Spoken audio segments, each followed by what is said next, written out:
नमस्कार, व्योम टीवी के पेज में मैं उमेश श्रीमान आपका स्वागत करता हूं। बात करेंगे 2024 के विधानसभा चुनाव को लेकर। झारखंड में सरगर्मी न केवल बढ़ी है बल्कि तापमान इस तरीके से हर व्यक्ति के अंदर बढ़ गया कि बस समर्थन की बात सभी से रखी जा रही है। चलिए, खेल कुर्सिका में मैं उमेश आपका पुनः स्वागत करता हूं। वो मेरा नींद मेरा चैन मुझे लौटा दो, एक गाना आया था। वो मेरा नींद मेरा चैन मुझे लौटा दो, मेरा नहीं श्रीमान। हर प्रत्याशी के अंतर्गत एक बड़ा भूचाल सा मचा हुआ है। मुझे जीतना है, मुझे समर्थन प्राप्त करना है, मुझे इन जातियों का समर्थन है, मुझे उन जातियों का समर्थन है, मुझे ये तरीके से गोलबंदी करना है, मुझे ये घोषणा करना है, मुझे ये प्रलोभन देना है, मुझे ये करना है, फलाना ढिमका चिकना, बहुत सारा बात आएगा। अब आपके लिए जो सबसे बड़ी बात आज हम करने जा रहे हैं, चलिए हम थोड़ा घुमाते हैं आपको 81 विधानसभा के अंतर्गत जो गरमाया जेएमएम ने क्या किया जेल कैम्प के साथ। आज का मुद्दा यही है श्रीमान, जेएमएम ने क्या किया जेल कैम्प के साथ।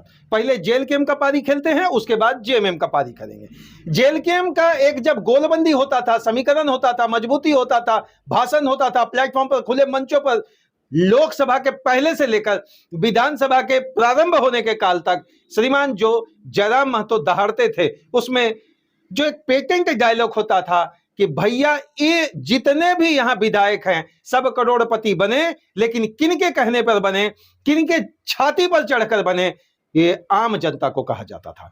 जेल कैम्प के लगातार गोलबंदी, समीकरण, पकड़ और राजनीतिक महकमा दूसरे का हिलाने में ये इन्होंने एक भी कसर नहीं छोड़ा। खासकर जयराम जी और उनके कोई भी समर्थक का मैंने भी एक्सक्लूसिव इंटरव्यू चलाया जिसमें एक बात तय होता था, श्रीमान हम विरोध करेंगे आपके करोड़पति बनने का, हम विरोध करेंगे आपके फॉर्च्यूनर पे चढ़ने का, हम विरोध करेंगे आपको 10-20 स्कॉर्पियो लेके पीछे चलने का। यह बात भी यहां तक ध्यान में रखिएगा, आगे हम बहुत कुछ बताएंगे। जेल कैम्प का तीसरा सबसे बड़ा सगुफा होता था। सगुफा इसलिए हम कह रहे हैं श्रीमान क्योंकि मुझे तो अपनों ने लूटा, गैरों में कहां दम था, मेरी कश्ती वहीं डूबी जहां पानी कम था। सगुफा की बात पे यह बात एकदम बिल्कुल स्पष्ट है, कोई लाग लपेट नहीं, कोई पक्ष विपक्ष नहीं, सीधा आपके पास रख रहे हैं। मुझे स्थानीय नीति चाहिए था, भाषा संघर्ष समिति के माध्यम से कुछ भाषाओं का विरोध किया गया था, रोजगार नीति चाहिए था, पलायन की नीति को रोकने की बात थी। यह सब एक ऐसा सिस्टमेटिक अप्रोच के साथ जयराम महतो की पार्टी के द्वारा रखा गया कि श्रीमान आपसे अछूता नहीं है। अगर झारखंड के किसी भी जाति, वर्ग, धर्म, गोतिया वर्ग विशेष से आप सरोकार रखते हैं तो इतना तो जरूर पता होगा कि जयराम महतो के भाषण में क्या आता था। उन्होंने अपने गोलबंदी में एक बात जरूर हमेशा रखा था, बिहार बिहारियों के लिए, पंजाब पंजाबियों के लिए, गुजरात गुजरातियों के लिए और यूपी भैया यूपी वालों के लिए। अब जब सीटों की बंटवारा की बात आई तो अब आते हैं जेएमएम के पाले से।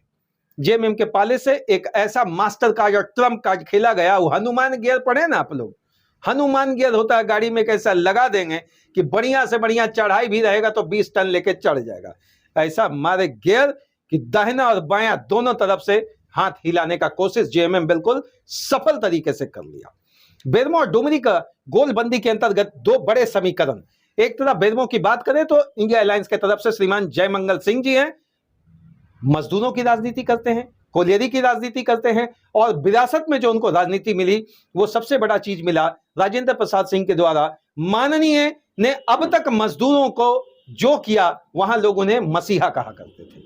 हालांकि वो बिंदेश्वरी दुबे जी की बात पीछे जाएंगे तो वही परिपाटी को वो लेकर चले, और जयमंगल सिंह आज भी राष्ट्रीय कोलियरी मजदूर की जब आप बात करते हैं तो खुले मंचों पर उन्होंने यह बात कहा, और कहीं ना कहीं इंडिया के अंतर्गत अलायंस का माध्यम से एक बड़ा समीकरण जयमंगल सिंह के माथे पर खेलने के लिए, पारी के लिए दोबारा जेएमएम अलायंस के माध्यम से वो तैयार है। दूसरा, जेएमएम अलायंस की बात में करेंगे तो सीधा जेएमएम को टिकट मिला भैया, कहां, डुमरी से बेबी जी को, माननीय जगन्नाथ महतो जी, जो मैं इससे पहले वाले एपिसोड में आपको कह सकता हूं सबके दिलों में वो आज भी जिंदा हैं।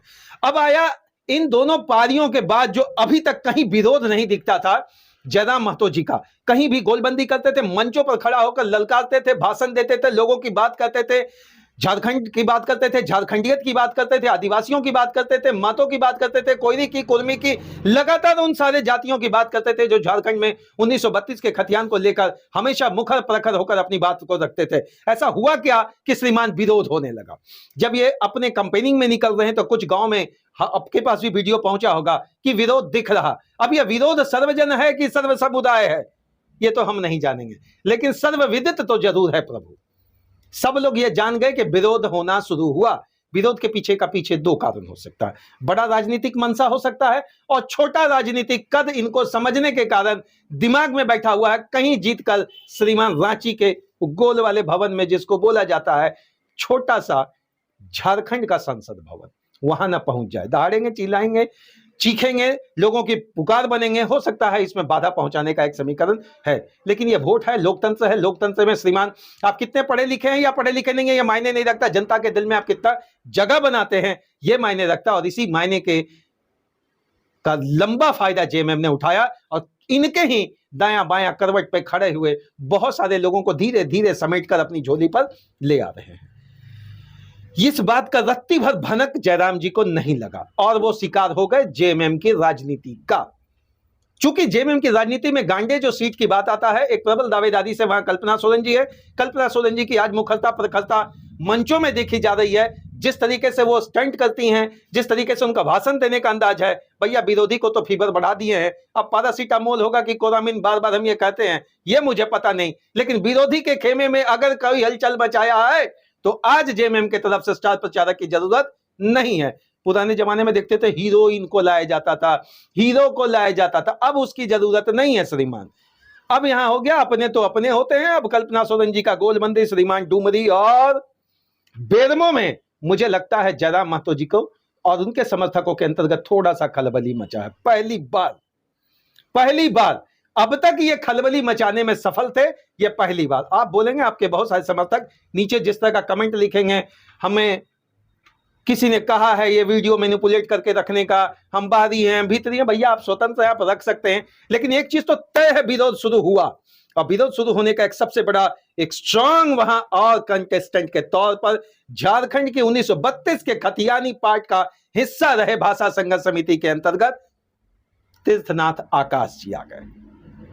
तीर्थनाथ आकाश वो व्यक्ति जिन्होंने इसको सींचने में प्रारंभ स्थिति में बोकारो की किसी धरती पर मिल बैठकर विचार विमर्श कर इसको नया समीकरण दिया था। समीकरण सबसे इसलिए सुशोभित नहीं करेंगे, उसलिए सामाजिक स्थिति का संगठन था और झारखंडियत की बात करने का। लेकिन तीर्थनाथ आकाश जी का जो मास्टर स्ट्रोक बेरमो में आया, भैया मैं भी लड़ूंगा और मैं देखता हूं आप कैसे नैया पार करते हैं।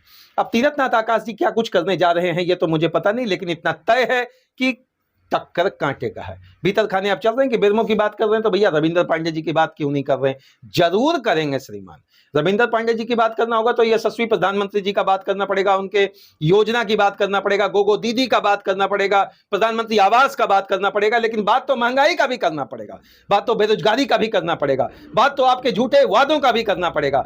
अगर आप बोल रहे हैं कि अगर भाजपा के अगेंस्ट हम बात कर रहे हैं, बिल्कुल नहीं कर रहे। बात तो जेएमएम से भी बनेगा। आपने भी 5 लाख का सगुफा फेंका था, आपने भी महंगाई वाली बात वही की थी। ये बात और है कि अबुआ और मैया से नैया पार होने का आसार दिख रहा है। अबुआ और मैया से अगर नैया पार हो गया तो श्रीमान जयराम महतो फंस जाएंगे, एकदम तय है। जयराम महतो इस चक्रव्यूह का हिस्सा बन चुके हैं और इनके अब आने वाले कितने लोग इनके हाथ से निकलेंगे ये तो पता नहीं, लेकिन जो लोग हाथ से निकले हैं वो दूसरे को हाथ पकड़कर जरूर इधर खींचकर लाएंगे। मैं उमेश, मेरी तो एक ही कोशिश है, बेरमो और डुमरी पर पूरा नजर इसलिए है क्योंकि ये केवल हॉट सीट या हॉट केक या हॉट गोल्ड ये सब कुछ नहीं है श्रीमान। यह वह सीट बना है जिसने झारखंड के 81 विधानसभाओं के विधायकों को एकदम ओपन प्लेटफॉर्म पर ललकारा था, चुनौती दी थी, उनके धैर्य और सब्र को तोड़ दिया था। उस सब्र और धैर्य के पुल को तोड़ने के बाद अब वो वाकई जेएमएम का मास्टर स्ट्रोक में किस तरीके से खड़ा हो पाएंगे जयराम महतो, किस तरीके से खड़ा हो पाएगी जेल केम की पार्टी, किस तरह से खड़ा हो पाएंगे इन 2 सीटों के माध्यम से वहां के समर्थक जो कि कल दिन तक ओपन मीडिया सोशल मीडिया पर दहाड़ते थे, आज कहीं ना कहीं आवाज में थोड़ी सी नरमी जरूर है। क्योंकि वोट की राजनीति के अंतर्गत 3 चीज श्रीमान आप कभी नहीं भूल सकते, धर्म की राजनीति, दलगत राजनीति और इस पासा से आप बच गए तो घोषणा की राजनीति। घोषणाओं का हिसाब 75 पॉइंट से जेल केम ने रखा है, बीजेपी में भी रखा है, जेएमएम के द्वारा भी रखा जाना है। अब तो देखना यह है कि आप क्या सोचते हैं श्रीमान। मेरी तो एक ही कोशिश होती है श्रीमान, ओपन प्लेटफॉर्म है सोशल मीडिया, इसलिए उन सारे तथ्यों और तर्कों को आपके सामने लाकर रखना जहां से आपके साथ लोग समर्थन में खड़ा थे, अब विरोध क्यों? हम तो पूछेंगे कि पेज से लगातार हमने एक बात जानने की कोशिश की है कि अगर झारखंड और झारखंड की बात बीजेपी करता है तो इतना प्रचार क्यों? अगर जेएमएम करता है तो इतना प्रचार क्यों? अगर कांग्रेस करती है तो इतना प्रचार प्रसार क्यों? और जेल केम करती है और जो गोलबंदी का बात है तो विरोध के माध्यम से लाने के बाद आपके अपने खेती में अपनी खेत काटते समय अपने ही लोग दूसरे खेती में खेत क्यों करने लगे जाकर? बहुत बहुत धन्यवाद। अगले सेगमेंट में एक चीज जरूर बताने की कोशिश करेंगे कि आखिर जेएमएम ने ऐसा क्या मास्टर स्ट्रोक खेला और किसकी मध्यस्थता में इतना बड़ा गोलबंदी और समीकरण निकालकर सेक कर दूसरे के केस में रख दिया। जय हिंद श्रीमान।